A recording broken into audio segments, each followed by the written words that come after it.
Welcome back to rising Pakistan. अब आपकी मुलाकात हम करवाएंगे डॉक्टर नईम मलिक से। चेयरमैन हैं और हेड ऑफ कार्डियोलॉजी डिपार्टमेंट हैं पिम्स में, और इनसे आज हम बात करेंगे ज़रा दिल के मसाइल के बारे में कि आप सबके बहुत सारे क्वेश्चंस भी हमें आना भी स्टार्ट हो गए। जैसे मैंने ओपनिंग में भी अनाउंस किया था कि आज हम बात करेंगे कि हार्ट अटैक के सिम्टम्स क्या होते हैं और दिल के अमराज एक्चुअली कौन कौन से हैं और इसके अर्ली सिम्टम्स कौन से होते हैं जिससे इसको डायग्नोज किया जा सकता है। अस्सलाम वालेकुम डॉक्टर साहब, कैसे हैं? जी वालेकुम। डॉक्टर साहब वेलकम टू राइजिंग पाकिस्तान। बहुत शुक्रिया जी। आज डॉक्टर साहब बहुत सारे क्वेश्चंस हमारे पास अभी आते जा रहे हैं। मैं चाहूँगी कि हम जितना कवर कर सकते हैं साथ साथ हम अपने एक थोड़े से वक्त में हम इसको कवर कर सकें। सबसे पहले तो मैं पूछना चाहूँगी कि दिल के अमराज जनरली कौन कौन से हैं जो कि अमूमन ज़्यादातर हम देख रहे होते हैं कि लोगों में होते हैं। दिल के अमराज को हम 2-3 क्लासेस में हम डिवाइड कर सकते हैं। ठीक है। एक तो क्लास वो है जिनमें यूँ समझ लिए कंजेनिटल जिन्हें हम कहते हैं या पैदाइशी। आपने अक्सर सुना होगा कि बच्चे के दिल में सुराख है या उसका दिल बाएं की तरफ की बजाय दाएं तरफ लगा हुआ है। तो एक तो वो क्लास है। ठीक है। दूसरी अक्वायर्ड में चंद चीज़ें ऐसी हैं जो कि बचपन से स्टार्ट हो जाती हैं। ठीक है। उनको रोमेटिक फीवर कहा जाता है। वो आहिस्ता आहिस्ता फिर दिल के वेल्व्स जो होते हैं जो खून को आगे रास्ता देते हैं उनको इन्वॉल्व कर लेते हैं, किसी को तंग कर देते हैं, किसी में लीकेज स्टार्ट हो जाती है। वो भी एक बहुत मिजरेबल लाइफ होती है। Not only with the disease बल्कि इलाज के बाद भी बच्चा नॉर्मल नहीं होता। तीसरी जो असल चीज़ है वो है coronary artery disease, coronary heart disease या इस्केमिक हार्ट डिजीज, जिसे आप उर्फ़े आम में हार्ट अटैक भी कहते हैं। ठीक है। ये 3 तरह की हार्ट की डिजीजेस होती हैं। ठीक है डॉक्टर साहब, हार्ट अटैक की अगर बात करें आई थिंक कि सबसे ज़्यादा कॉमन अगर हम देखें, मे बी बाकी भी कॉमन है, लेकिन जो हम अक्सर सुनते हैं कि डेथ्स हो रही होती हैं, उसमें कहा जाता है कि अच्छा इसको हार्ट अटैक हो गया। हार्ट अटैक एक्चुअली होता किस तरह से है, इसके अर्ली सिम्टम्स क्या होते हैं कि इंसान को उस टाइम पे आपको क्या क्या करना चाहिए? मैं चाहूँगी कि इसको आप थोड़ा सा एलैबोरेट करें। जब आप 25 इयर्स या उससे बड़े आप होते हैं तो होता ही है कि जो दिल की आर्टरीज हैं, आर्टरीज उन खून की नालियों को कहते हैं जो कि आपको ऑक्सीजनेटेड ब्लड सप्लाई करती हैं। तो हार्ट की भी हैं आर्टरीज जिन्हें कॉर्नरी आर्टरीज कहा जाता है। ठीक है। वो 2 होती हैं, लेफ्ट एंड राइट, फिर आगे उनकी सब ब्रांचेस हैं। तो उनमें कोलेस्ट्रॉल की डिपोजिशन हो जाती है। वो डिपोजिशन होने से ये होता है कि खून का रास्ता तंग हो जाता है। ठीक है। जब आपको ज़्यादा ज़रूरत है, मिसाल आप तेज़ चल रहे हैं या कोई काम कर रहे हैं एक्टिविटी, तो उसमें आपके हार्ट को ज़्यादा खून की ज़रूरत होती है। सही। तो वो आर्टरीज आपके हार्ट के मसल को खून पूरा नहीं दे पाती, तो उसमें एक तरह की एक फीलिंग पैदा होती है सीने के वस्त में, मिडल ऑफ द चेस्ट, जिसको कुछ लोग बर्निंग का नाम देते हैं, कुछ लोग दर्द का नाम देते हैं, कुछ प्रेशर का नाम देते हैं, कुछ ऐसे कहते हैं कि जैसे हमारे दिल के गिर्द एक पट्टा बंधा हुआ है और कोई ऐसा हमारे सीने को दबा रहा है। अच्छा। वो फीलिंग आपके दोनों बाजुओं तक आती है, जॉ तक आ सकती है और पेट में अपर एब्डोमेन जो है नाफ तक, वहाँ तक भी आ सकती है। ठीक है। समटाइम्स इसमें वॉमिटिंग होती है और समटाइम्स इसमें बहुत प्रोफ्यूज स्वेटिंग होती है। मौत का खौफ तारी हो जाता है। जितनी सिवियर अंदर ऑब्स्ट्रक्शन होगी उतने सिवियर जो हैं वो सिम्टम्स होते हैं। ठीक है। डॉक्टर साहब, कहा जा रहा था कि जब तक लेफ्ट बाजू में आपके दर्द हो रहा हो, लेफ्ट साइड पे कहते हैं दर्द हो रहा हो, तो यही एक अर्ली सिम्टम होता है हार्ट अटैक का। लेकिन आप जिस तरह बता रहे हैं, आप कह रहे हैं दोनों बाजुओं में दर्द होता है। जी बिल्कुल, ये एक मिसनॉमर है। दोनों जो अंदरूनी साइड्स हैं बाजुओं की, उनमें ये तकलीफ ट्रेवल करती है। ठीक है। रेडिएट करती है। हार्ट डिजीज या कॉर्नरी आर्टरी डिजीज एक ऐसी चीज है कि ये leading cause of death in Pakistan, बल्कि वर्ल्ड ओवर। जी। और पाकिस्तान में तकरीबन जो है वो 25% लोग, एडल्ट लोग, वो इसमें इन्वॉल्व हैं। इसके मुख्तलिफ सारे रिस्क फैक्टर्स हैं। कॉज आपको मैंने बता दी कि कॉर्नरी आर्टरीज में कोलेस्ट्रॉल डिपॉजिट होकर रास्ता तंग कर देता है, टाइम्स ब्लॉक कर देता है, बिल्कुल बंद कर देता है। जब बंद कर देता है तो हार्ट अटैक हो जाता है। तो इसके बहुत सारे अवामिल हैं जिन्हें हम रिस्क फैक्टर्स कहते हैं, जो कि इसके डेवलपमेंट का बायस बनते हैं। ठीक है। उसमें 3, 4, 5 मेजर हैं, लाइक डायबिटीज़ है, हाइपरटेंशन है, हाइपर कोलेस्ट्रोलीमिया, कोलेस्ट्रॉल का जो ज्यादती। क्वांटिटी है वो आपके ब्लड में एक मुकर्ररा मिकदार से बढ़ जाए। ठीक है। And then smoking is very very dangerous. तकरीबन 25 to 30% adults of Pakistan they are smoking. इसके लिए मेरा ख्याल है हमें कुछ करने की ज़रूरत है स्मोकिंग के तदारुक के लिए, इसको रोकने की ज़रूरत और है। हार्ट के मसले के साथ साथ अगर देखा जाए लंग्स किस तरह से आपके मुतासिर होते हैं। इनफैक्ट आप खुद को तो कर रहे होते हैं, अपने साथ तो गलत कर रहे होते हैं, आप इर्द गिर्द जो लोग नहीं भी स्मोकिंग कर रहे होते वो भी उसकी पैसिव लपेट में आते स्मोकिंग, आप बाकी एनवायरनमेंट जो लोग बैठे हैं आप उनको भी पिला रहे हैं। हैं। बिल्कुल। अच्छा डॉक्टर साहब, थोड़ा सा मैं चाहूंगी कि इस टॉपिक पे भी हम बात करें कि जब तबीयत ख़राब होना शुरू होती है, लेट्स सपोज किसी को हार्ट अटैक हो रहा है, तो उस टाइम पर जो इर्द गिर्द के लोग होते हैं, बाज़ों का जब डॉक्टर के पास ले जाया जाता है तो डेथ की वजूहात कही जा रही होती हैं कि आपने उस टाइम पर ये किया, ये खिलाया, ये पिलाया, या आपने ऐसा किया, बाकी जो इर्द गिर्द घर वाले थे जिसकी वजह से जो बचने के चांसेस है वो कम हो गए थे।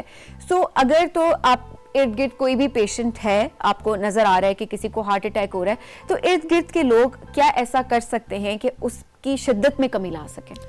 सबसे पहले तो कोशिश की जाए कि उनको फौरी तौर पर अस्पताल ट्रांसफ़र किया जाए। ठीक है। उसके जो लोग मौजूद हैं अगर इत्तेफाक से, तो उन्हें चाहिए कि इंतज़ामात करें गाड़ी का या जो भी टैक्सी करनी है, ताकि उनको फ़र्स्ट एड दी जा सके। नंबर 1, आपकी हर मुमकिन कोशिश होनी चाहिए कि पेशेंट ट्रांसफ़र हो हॉस्पिटल में। ओके। और ऐसा हॉस्पिटल जहां कॉर्नरी केयर यूनिट की फैसिलिटी अवेलेबल है या एंजियोग्राफी की फैसिलिटी अवेलेबल है, बेस्ट वो है। अगर वो नहीं है करीब में तो कहीं भी पहुंचा दें, एटलीस्ट फर्स्ट एड कुछ ना कुछ हो जाएगा। दूसरा ये है कि कुछ खिलाने पिलाने से गुरेज करें। ठीक है। कतन कुछ नहीं देना चाहिए, इवन पानी भी नहीं देना अच्छा, चाहिए। हम अमूमन किसी की भी तबीयत खराब हो रही थी तो बगैर देखे कि हो क्या रहा है, हम पानी सबसे पहले पिला रहे होते हैं। कोशिश की जाए कुछ ना दिया जाए। ओके। दूसरा, अगर घर में किसी के पास एक डिस्प्रिन की टेबलेट है तो वो क्रश करके पानी में डालकर थोड़ा सा 2 घूंट पानी वो आप पेशेंट को पिला दें। सही। 20% जो है वो मोर्टेलिटी कम हो जाती है अगर आप डिस्प्रिन की एक टेबलेट दे देते हैं पेशेंट को। सही है। वो डिस्प्रिन क्या करती है, अंदर जो क्लॉट बन रहा होता है वो उसको डिसॉल्व कर देती है और इस तरह वो खून की कुछ ना कुछ बहाली नाली में से शुरू हो जाती है और पेशेंट के बचने के इम्कानात पैदा हो जाते हैं। सही, बिल्कुल ठीक। तो डॉक्टर साहब, यही है कि हमें पानी पिलाने से गुरेज करें कि उस टाइम पे आप ना पिलाएं। इसकी क्या वजह हो सकती है कि अमूमन हम पेशेंट को वॉमिटिंग आ रही होती है, वॉमिटिंग, जब आप पानी ऐसे एक्स्ट्रा पिलाएंगे तो वो वॉमिटिंग शिद्दत अख्तियार करेगी और इम्कान होता है मरीज के बेहोश होने का। बेहोश अगर हो गया तो वो पानी उसके लंग्स में चला जाएगा और एक बार पानी लंग्स में चला जाए तो फिर बचने के इम्कानात बिल्कुल ही कम हो जाते हैं। अच्छा, ठीक है। सो ये वो सारी गलतियां जो हम कर रहे थे। डॉक्टर साहब, थोड़ा सा अगर हम डाइट की बात करें कि किस तरह से आप हार्ट हेल्थ का ख्याल रख सकते हैं, बिकॉज अभी आजकल आपने बताया कि यंगस्टर्स में हार्ट डिजीज़, हार्ट अटैक बहुत ज़्यादा, वजूहात कुछ आपने खुद भी बता दी हैं, लेकिन डाइट के लिहाज से क्या कुछ करना चाहिए हमें, किन चीज़ों से गुरेज करना चाहिए और क्या चीज़ें आप खा सकते हैं? इट्स वेरी अनफॉर्चुनेट कि आजकल फास्ट फूड का ट्रेंड बहुत हो गया है और स्पेशली जो घर डिलीवरी हो रही है ये तबाही कर रही है। तो वालिदैन को चाहिए कि अपने बच्चों पर नज़र रखें और इन चीज़ों से वंस इन अ वाइल तो ठीक होता है, लेकिन कोशिश करें सादी ग़िज़ा खाएं। ठीक है। सादी ग़िज़ा जो घर में पक रहा है वो मुनासिब होता है। ये जो फास्ट फूड है ये हर चीज़ रिफाइंड होती है, इसमें छना हुआ आटा होता है और चीनी मिली होती है और इस तरह की सॉल्ट्स पता नहीं कौन कौन से यूज़ हुए होते हैं, तो ये प्लीज़ अवॉइड करें।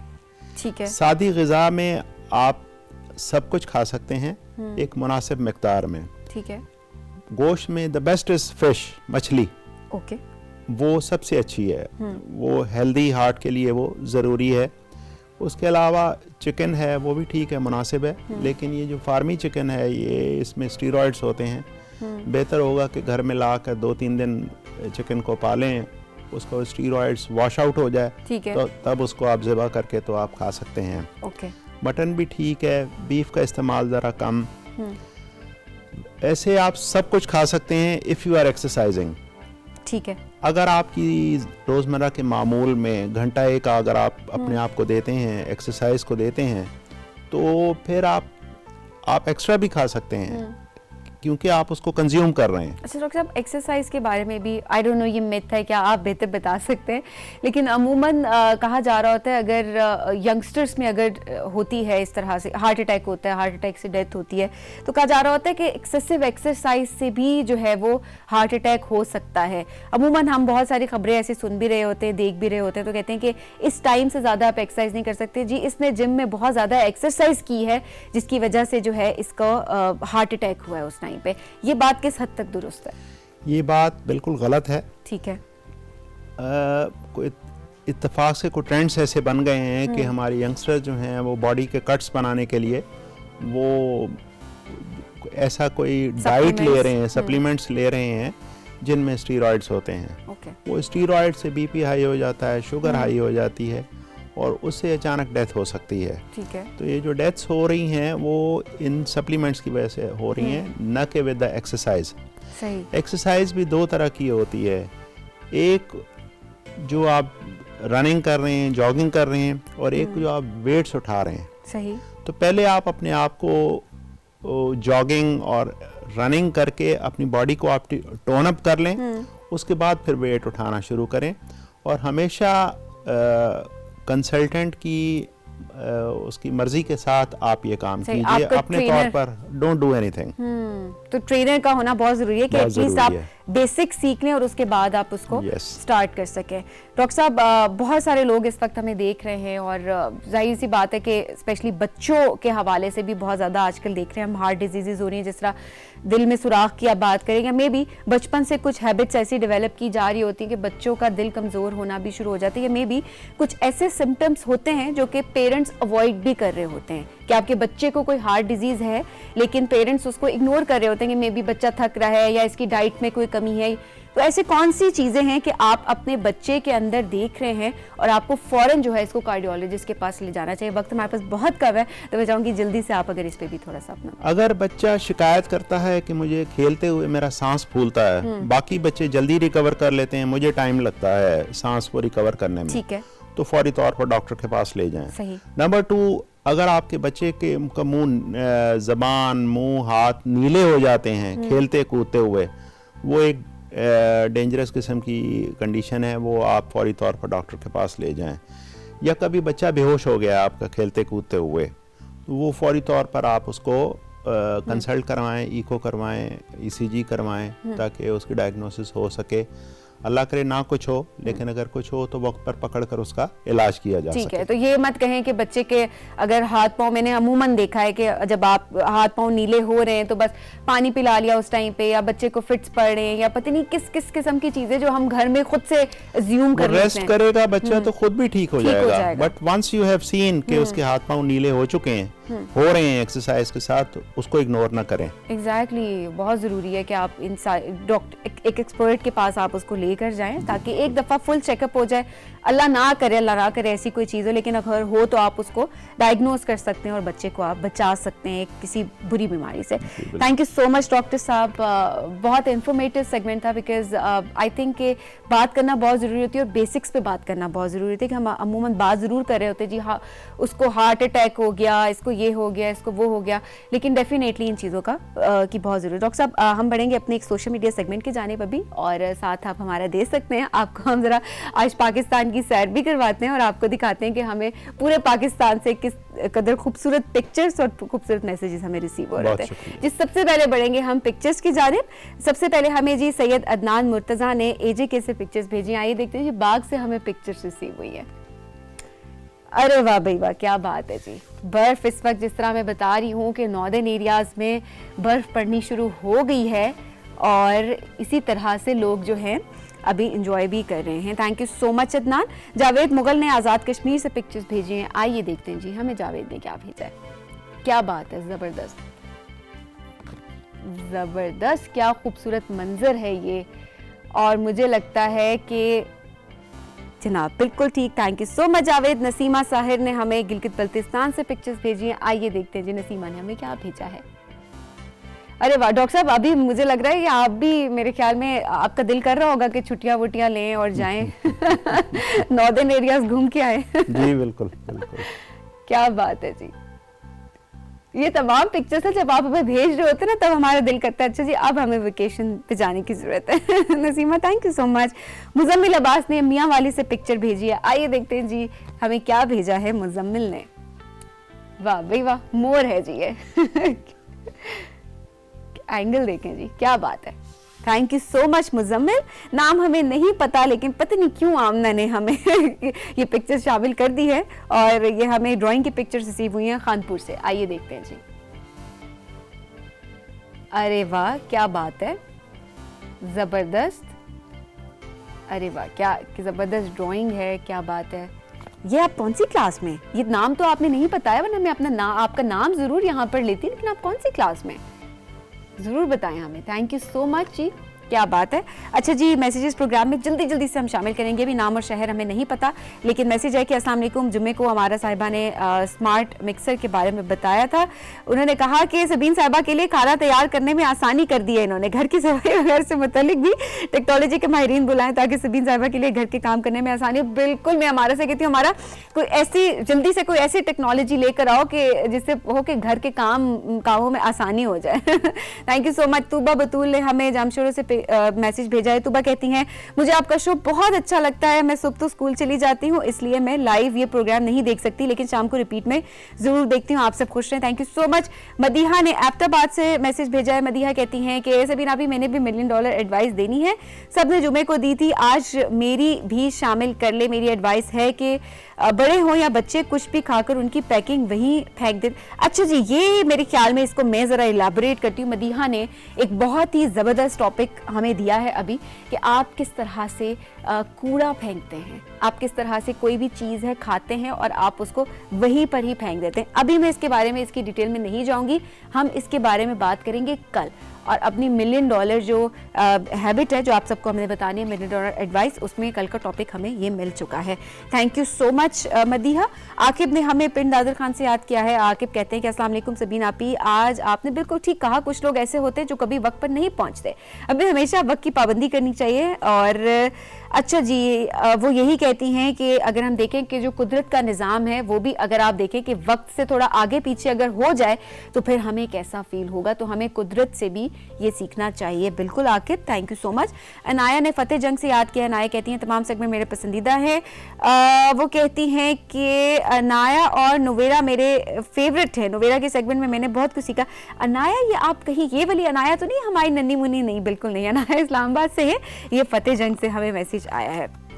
अच्छा जी, कोमल फवाद ने रावलपिंडी से हमें याद किया है। कोमल कहती हैं कि सबीन आपी, मैं सुबह उठकर जल्दी नाश्ता तैयार कर लेती हूँ और पूरे 7:30 पे मेरी सास और दादी अम्मा नाश्ते के टेबल पर आ जाती हैं। हम नाश्ते के साथ साथ राइजिंग पाकिस्तान से बहुत कुछ सीखते हैं और मेरे बच्चे के मुताबिक टून टून कार्टून्स जो है वो पूरे हफ्ते चलने चाहिए। मोहम्मद साद आफ्ताब और किस्वा नूर, ये दोनों मेरे बच्चों के नाम हैं। कोमल, थैंक यू सो मच। क्या ज़बरदस्त मैसेजेस थे जी आज के, और यही है कि हमें बहुत अच्छा लग रहा होता है कि आप किस तरह से हमें अपने मैसेजेस भेज रहे होते हैं, अपनी रूटीन बता रहे होते हैं और आप किस तरह से देख रहे होते हैं। अच्छा जी, इसके बाद हमारे पास क्या है कंट्रोल रूम, जल्दी से अगर हमें बता दें। अच्छा जी, अब हम चलेंगे, जनाब डॉक्टर साहब आपका बहुत शुक्रिया, आपने हमारे साथ दिया सोशल मीडिया सेगमेंट में भी। अब हम चलेंगे जी एक ब्रेक की जानिब। ब्रेक के बाद हम आपको लेकर जाएंगे आज पेशावर, हमेशा की तरह, जहां पर आज आपकी मुलाकात हम करवाएंगे माहम वहीद से। और माहम जो है वो इंस्पेक्टर ऑफ माइन है। माहम की एक बहुत ही इंस्पिरेशनल स्टोरी है। मुझे और तौसीक को इतना अच्छा लगा उनसे मिलके, क्योंकि इतनी जो परसेप्शन है ना कि अच्छा जी कोयले की कान है तो उसमें एक खातून जाकर क्या करेगी, वहां तो हम मजदूर देख रहे होते हैं सिर्फ, लेकिन वो किस तरह से इस पोजीशन पे लीड कर रही हैं, किस तरह से वहाँ पर हादसात होने से रोक रही हैं और क्या मैसेज वो देना चाहती हैं उन तमाम लोगों को जो कि कान में काम करते हैं। तो ये सारी गपशप माहम से हुई है, उनकी जर्नी हमने जानी है। सो आपको लेकर चलते हैं हम पेशावर, हमारे साथ रहिएगा। ये है राइजिंग पाकिस्तान।